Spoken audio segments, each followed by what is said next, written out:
I'm just going to scroll through the test and hit stop on the ones I miss and go through them. And kind of explain the right answer versus the answer I did. So this one, I'm showing you, that way I don't have to read it.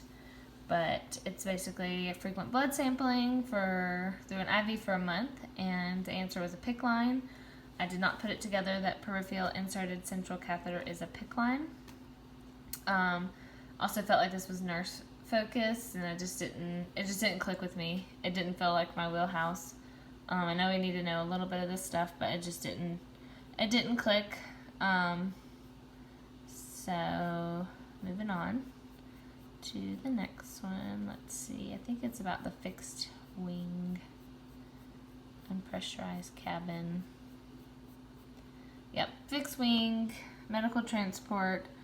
Unpressurized cabin at 10,000 feet. The patient is receiving oxygen at 2 liters, but is becoming agitated and confused. I assumed they were becoming agitated and confused because their CO2 was going up, so I said initiate CPAP. Granted, that doesn't really help. Like, that wouldn't really help now that I'm thinking about it. They would need BiPAP. But apparently the answer is A, just increase the oxygen flow, which does make sense. They're just low in oxygen because it's unpressurized. So, next one, a gas is saturated with 100% relative humidity. I forgot all the relative humidity things.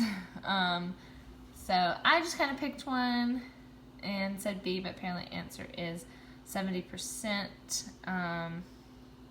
Something I just kind of forgot, that stuff. This one I also missed. How many is that? I think that's 4. I went blank on this equation as well. So I obviously need to go over all my equations, which we've kind of talked about in class. I think all of us need to go over all of our equations, but this one's the big A minus the little a, but you got to be able to get the big A, and I knew it had something to do with the barometric pressure, but that's as far as I got. So that's why I got that wrong. Number 5. Patient complaining of dyspnea has a heart rate of 112, respiratory rate of 28, and the ABG, which of the following should be done first? So I don't know why I picked that, to be honest. Let's see. They're a little alkalotic, but mostly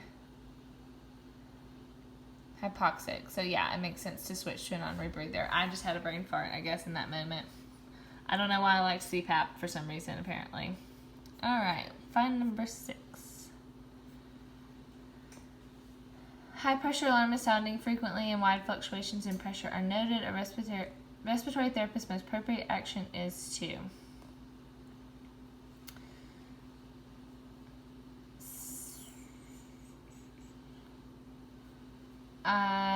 apparently the answer is increase the flow. I put increase the pressure limit just so the alarm would shut up. I'm just being honest. And apparently it's increase the flow, which we don't talk about much in class about increasing the flow. So if we could go over that, that'd be great. I've seen that on a few practice MBRC questions, but flow and volume control. So I would like to understand that relation, especially to pressure, like as far as like increasing the pressure, and why the alarm would be going off, but then you'd increase the flow. So yeah, we should discuss that because I don't really.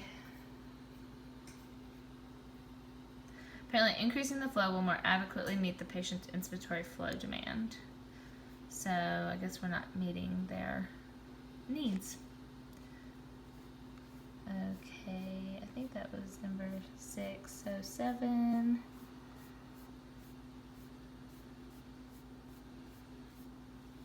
Okay. Capnography waveform. For some reason I thought this was normal, but then I did look back and I know that is not normal.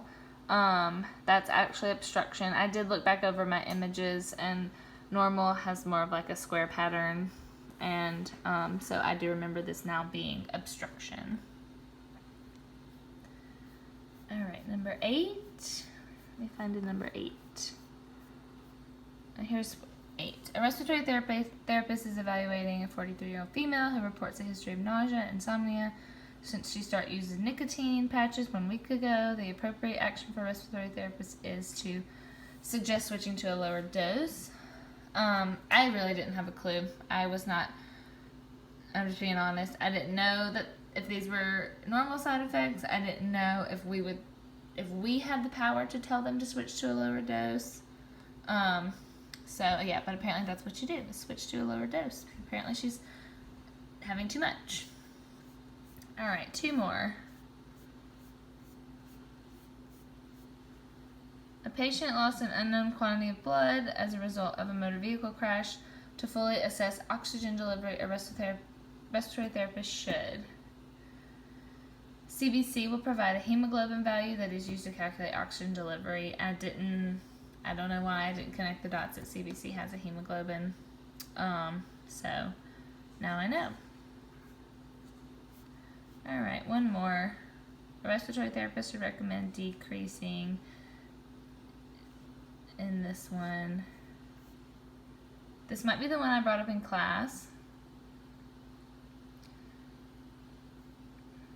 That they're decreasing the tidal volume. They're decreasing the inspiratory pressure to decrease the tidal volume because the tidal volume is greater than 8 milliliters per kilogram. And then that was in class. I was talking about how I thought we could go to 10. But then we kind of figured out it's not rate. It is inspiratory pressure because the 6 to 10 or whatever is only when we're initial settings. But now that we're kind of making changes, we should make sure the tidal volume is no greater than 8. So that's why that should be the answer to that one. This probably made everyone dizzy by scrolling through. I am sorry, but hopefully if you missed any of these, talking it out maybe helped.